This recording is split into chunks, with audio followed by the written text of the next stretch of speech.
মার্কিন president Donald Trump তিনি খুব ক্ষুব্ধ প্রফেসর মোহাম্মদ ইউনূসের উপরে, এমন একটি খবরও একটি সূত্র জানালো। এবং ট্রাম্পের এই যে ক্ষোভের আগুন, এটি প্রফেসর ইউনূসকে সহ্য করতে হচ্ছে। আসলে কাহাতক সহ্য করা যায়। অনেকে এমনও বলেন ইউনূস হয়তো আজকাল ভাবতেই শুরু করেছেন কেনই বা তিনি এসেছিলেন এই ঝামেলার কাজে।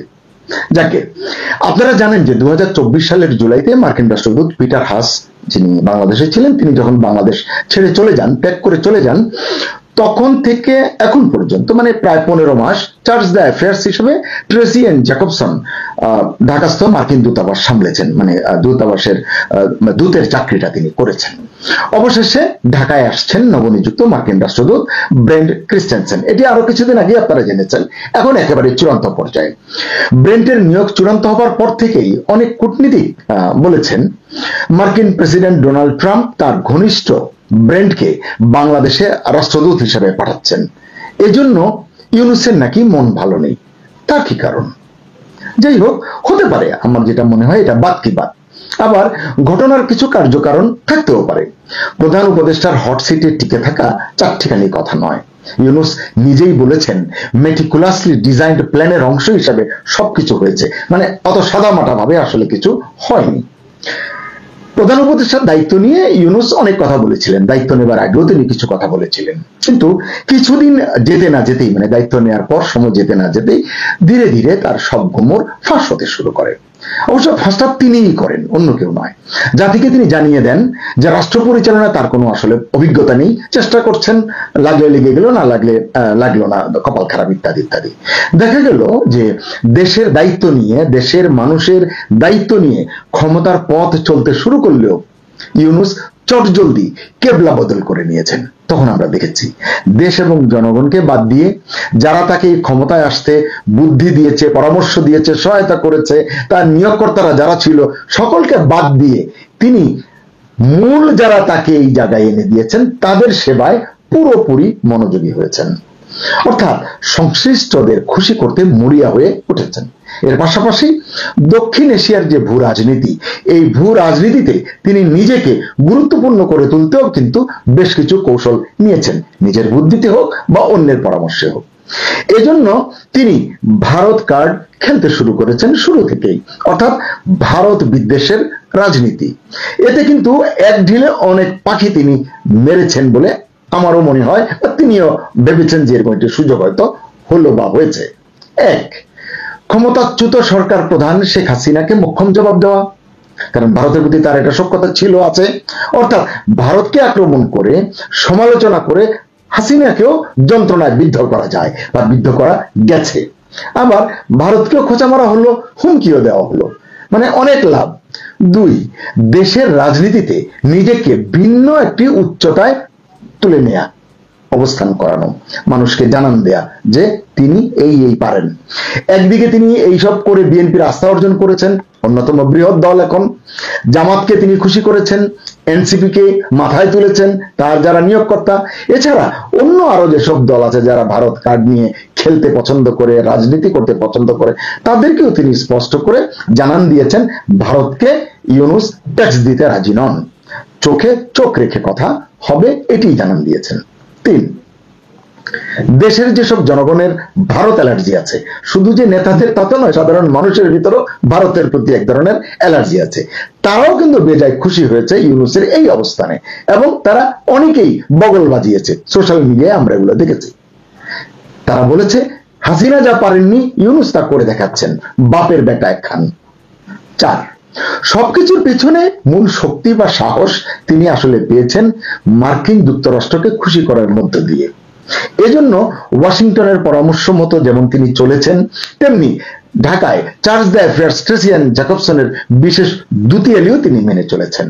একই সঙ্গে বেইজিংকেও, মানে চীনকেও হাতে রাখার কৌশল নিয়েছেন। অত্যন্ত বুদ্ধিমান মানুষ তিনি। তার প্রথম দ্বিপাক্ষিক সফর শেষ করে চীন থেকে ফিরে এসে যে উচ্ছ্বাস প্রকাশ করেছিলেন, গণমাধ্যমে এসেছে, আপনারা নিশ্চয়ই দেখেছেন, 7 সিস্টার্স নিয়ে ভারতকে খোঁচা দিয়ে চীনকে ঘিরে বঙ্গোপসাগর, তিস্তা মহাপরিকল্পনা নিয়ে যে বিশাল স্বপ্ন সাম্রাজ্য গড়ার তিনি ইঙ্গিত দিয়েছিলেন, এগুলো আমরা ভুলিনি কেউ। কিন্তু দুঃখজনক হলেও সত্য, তার পরিকল্পনাগুলো তার ইচ্ছা মতো অগ্রসর হতে পারেনি, না দেশে না বিদেশে। সব জায়গা থেকেই কেমন যেন এক ধরনের বিপর্যয়ের খবর আমরা পেয়েছি বা আসতে শুরু করেছে। এক পর্যায়ে দেখা গেল যে তার কূটনীতিটা মুখ থুবড়ে পড়েছে। ধরুন, মানবিক করিডোর প্রদান, বন্দরের টার্মিনাল লিজ দেওয়া, NCT New Mooring container terminal, Saint Martin নিয়ে বিরূপ সমালোচনা, এত কিছুর ভিতরে কুল কিনারা হওয়ার আগেই ট্রাম্প শুল্ক, যে পাল্টা শুল্ক তিনি দিয়েছেন, ট্রাম্প শুল্কের ঝড়ে কাবু হয়ে গেছেন কিন্তু ইউনুস। তারপরও সাহস করে অনেক দিন দরবার শেষে যুক্তরাষ্ট্রের সঙ্গে অপ্রকাশযোগ্য সমঝোতায় স্বাক্ষর করে, এনডিএ, নন ডিসক্লোজার এগ্রিমেন্ট, এইটি করে শুল্ক ঝাপটা কিছুটা কমাতে তিনি সক্ষম হয়েছেন। কিন্তু সক্ষম হলে কি হবে? এনডিএতে কি কি শর্ত আছে তা নিয়ে কিন্তু আবার দেশে বিশাল ঝামেলা হয়েছে, তর্ক হয়েছে, সমালোচনা হয়েছে। আবার এর ভিতর দিয়ে কিভাবে যেন এই শর্তের কিছুটা আবার ফাঁসও হয়ে গেছে।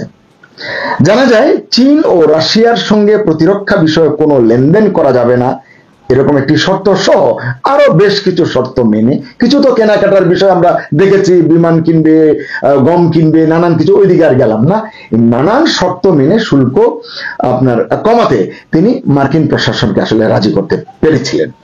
বলতে পারেন মার্কিন প্রশাসনকে খুশি করার একটা দায় ছিল তার, এই সব এগ্রিমেন্ট করে তাদেরকে ব্যবসা দিয়ে, তাদের কথা শুনে, তাদের কথা অনুযায়ী চলার মাধ্যমে।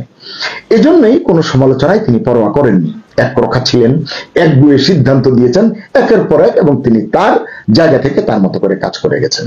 কিন্তু তারপরে দেখা গেছে কিছু সিদ্ধান্তে তিনি টিকতে পারেননি। যেমন এই যে এনডিএতে যেটা বলেছে চীন থেকে কিছু কেনা যাবে না, এই নানামুখী চাপ সামলাতে না পেরে চীনের সঙ্গে 26,400 কোটি টাকার একটি প্রতিরক্ষা চুক্তি তিনি করেছেন বা করতে বাধ্য হয়েছেন।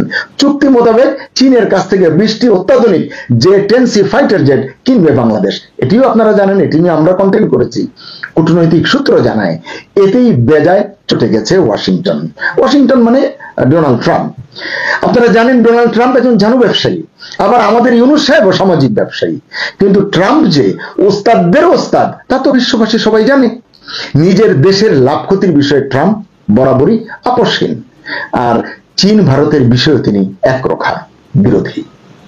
কূটনৈতিক সূত্রের খবর, ডোনাল্ড ট্রাম্প ইউনুসকে চাপে রাখতেই গত 2 সেপ্টেম্বর ব্রেন ক্রিস্টেনসেনকে বাংলাদেশে মার্কিন রাষ্ট্রদূত হিসেবে মনোনয়ন দিয়েছেন। সবকিছু ঠিক থাকলে এই নভেম্বরেই ব্রেন্ট ঢাকায় কাজে যোগ দেবেন। যুক্তরাষ্ট্রের সিনিয়র ফরেন সার্ভিসের ক্যারিয়ার সদস্য ব্রেন ক্রিস্টেনসেন এর আগেও বাংলাদেশ দূতাবাসে দায়িত্ব পালন করে গেছেন। ট্রাম্পের প্রথম মেয়াদে ব্রেন্ট সম্ভবত 3 বছর, 2019 থেকে সম্ভবত 2021 পর্যন্ত প্রায় 3 বছর বাংলাদেশের মার্কিন দূতাবাসে রাজনৈতিক ও অর্থনৈতিক কাউন্সিলর হিসেবে তিনি দায়িত্ব পালন করেছেন। এছাড়া মার্কিন পররাষ্ট্র দপ্তরে বাংলাদেশ কান্ট্রি অফিসার হিসেবেও তিনি দায়িত্ব পালন করেছেন। 2022 সালের আগস্ট থেকে 2025 সালের জানুয়ারি পর্যন্ত যুক্তরাষ্ট্রের স্ট্র্যাটেজিক কমান্ডে বৈদেশিক নীতি উপদেষ্টা হিসেবে তিনি দায়িত্ব পালন করেছেন। একজন ঝানু অভিজ্ঞ মানুষ। কিন্তু সবচেয়ে বড় খবর হলো এই ব্রেন্ট কট্টর চীন বিরোধী কূটনীতি, যেটা বিশেষভাবে চান ডোনাল্ড ট্রাম্প। সম্প্রতি জানা গিয়েছিল মার্কিন দূতাবাস এবং তাদের কর্মীদের উপর জঙ্গি হামলা হতে পারে, আমরা একটা কন্টেন্ট করেছি। এর জন্য ওয়াশিংটন বাংলাদেশকে নানান ফর্মুলা দিয়েছে, চাপিয়ে দিয়েছে, অনেক চাপ প্রয়োগ করেছে। বাংলাদেশ তা মেনে নিতে বাধ্য হয়েছে। দূতাবাসের নিরাপত্তায় বিশেষ পদক্ষেপ নিয়েছে অন্তর্বর্তী সরকার। তেহরিকে তালেবান পাকিস্তানের সাথে যুক্ত আছেন সন্দেহে শামীম মাহফুজ নামে একজনকে তারা গ্রেফতার করেছে, মানে সরকার গ্রেফতার করেছে। এই ঘটনায় ইউনুসের উপরে ওয়াশিংটনের ক্ষোভ এবং চাপ দুটোই বেড়েছে বলে মনে করা হচ্ছে। চীনের কাছ থেকে 20টি অত্যাধুনিক J-10C ফাইটার জেট ক্রয় চুক্তির ফলে যে ক্ষোভ তৈরি হয়েছে, সেই ক্ষোভের আগুনের সঙ্গে যোগ হয়েছে মানবিক করিডোর নিয়ে বিভ্রান্তি, কারণ এটি এখনো পুরোপুরি সুরাহা হয়নি। এনসিটি নিয়ে অনিশ্চয়তা, ইউনুস বলছেন এটি দিবেন ডিসেম্বরের ভিতরে, কিন্তু অনিশ্চয়তা আছে কারণ আন্দোলন চলছে। সব মিলিয়ে ভেতরে ভেতরে ভীষণ ক্ষুব্ধ ডোনাল্ড ট্রাম্প, বা মোটা দাগে যদি বলি মার্কিন প্রশাসন। এদিকে দেশেও ভালো নেই ইউনুস। জুলাই সনদের ক্যাচাল থেকে বের হতেই পারছেন না। সংস্কার ঐক্যমত্য কমিশন, মিটিং, মিছিল, খাওয়া দাওয়া হয়েছে, ফলাফল কিন্তু অশ্বডিম্ব।